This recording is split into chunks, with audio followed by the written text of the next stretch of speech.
Europe 1. Nikos, vous recevez ce matin Bernard-Henri Lévy. Il est actuellement en tournée avec sa pièce itinérante Looking for Europe, un monologue qu'il joue dans les grandes métropoles européennes pour défendre son projet européen contre les populismes, les nationalismes et les extrémismes. Bonjour Bernard-Henri Lévy.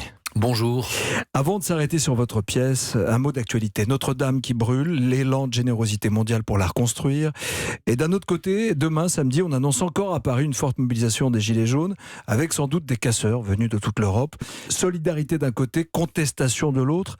Qu'est-ce que ça dit de l'état de notre société ? C'est pas de la contestation.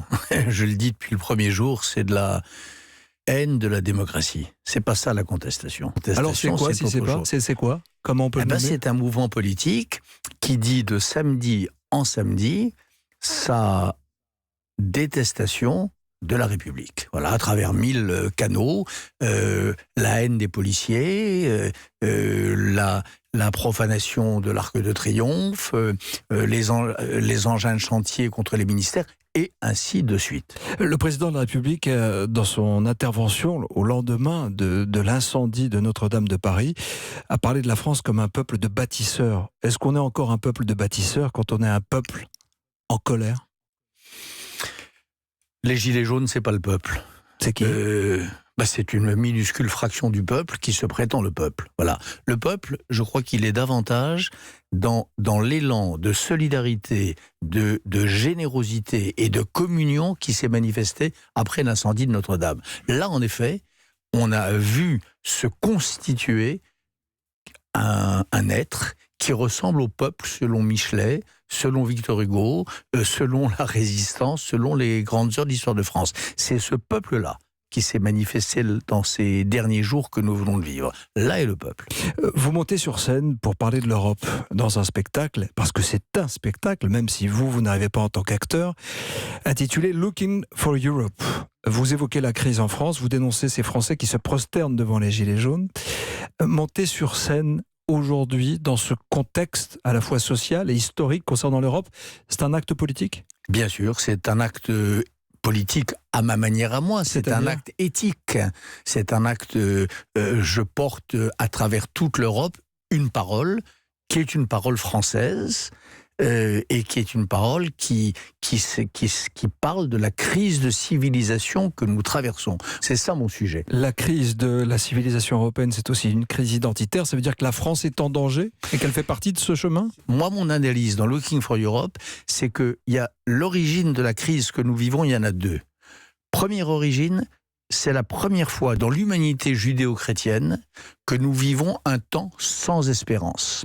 Cela ne s'est jamais produit. Depuis 3000 ans, les humains occidentaux européens avaient toujours l'impression que même s'il y avait des retours en arrière, demain serait plutôt mieux qu'hier ou qu'aujourd'hui. Cette idée-là, elle est en train de mourir et ça donne une immense anxiété. Et la deuxième idée, c'est que pour la première fois aussi, l'idée de la fin du monde est une perspective historique. Moi, ce que je ressens dans cette tournée européenne, où je vais de ville en ville, c'est une humanité européenne saisie de vertige. Et c'est vrai que quand on a le vertige, qu'est-ce qu'on fait ? On fait comme dans les oiseaux d'Hitchcock, on se raccroche à la rambarde derrière. Et la rambarde derrière, c'est vrai que c'est le populisme. Et ce populisme, vous le combattez à travers l'Europe, puisque vous montez sur scène dans des pays même qui ne partagent pas votre conception de l'Europe. En Hongrie, par exemple, vous interprétez un écrivain censé rédiger l'éloge d'une Europe qui se meurt, celle dont vous nous parlez. C'est un épitaphe ? C'est un sursaut.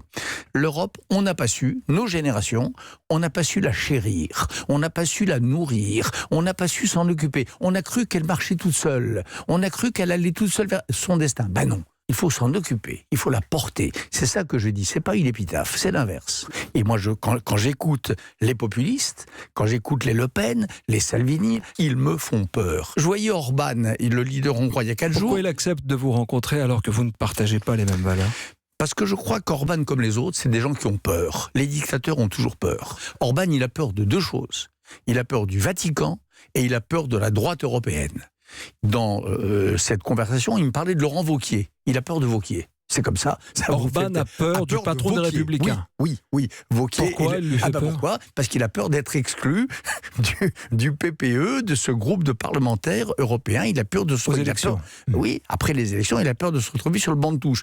Et quand je lui ai demandé s'il était prêt à une alliance avec Marine Le Pen, il m'a dit non. Laurent Wauquiez m'a dit que c'était la ligne rouge. Mais c'est drôle, mais c'est la stricte vérité. Donc, c'est intéressant ça. Ça veut dire que les vrais démocrates, les vrais républicains, il faut qu'ils arrêtent de baisser les bras. Ils ont des armes. Ils ont la capacité de résister à cette bande de personnages bizarres qui voudraient imposer leur ordre à l'Europe. On peut résister. Et le Vatican, il est terrifié par le Vatican parce que il a une politique anti-migrants que vous connaissez, qui se fait retoquer tous les 3 jours par le pape ou par les cardinaux autour du pape. Mais il est très embêté. Donc il fait des réunions d'appartements toute la journée à Budapest pour aller expliquer que non, il est un bon chrétien, etc., etc. Donc il y a en Europe des forces vives, elles doivent s'opposer à la montée du populisme.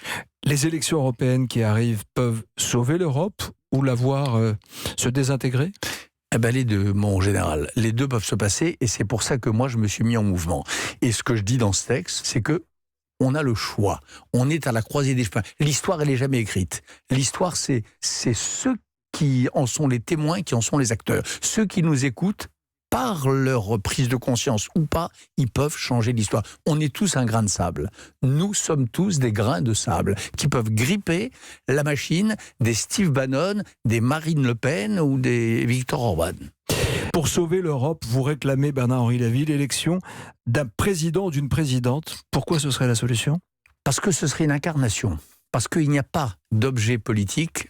À un moment donné, on peut dire ce qu'on veut, l'euro, machin, la Banque Centrale Européenne. Mais il y a un moment où s'il n'y a pas une incarnation, s'il n'y a pas un visage, il n'y a pas de politique. Voilà. Donc je vois bien une campagne européenne où s'affronteraient une Angela Merkel, des candidats français, des candidats grecs, que sais-je, à la loyale, corps contre corps, devant le peuple d'Europe. Votre pièce, Bernard-Henri Lévy, s'appelle Looking for Europe.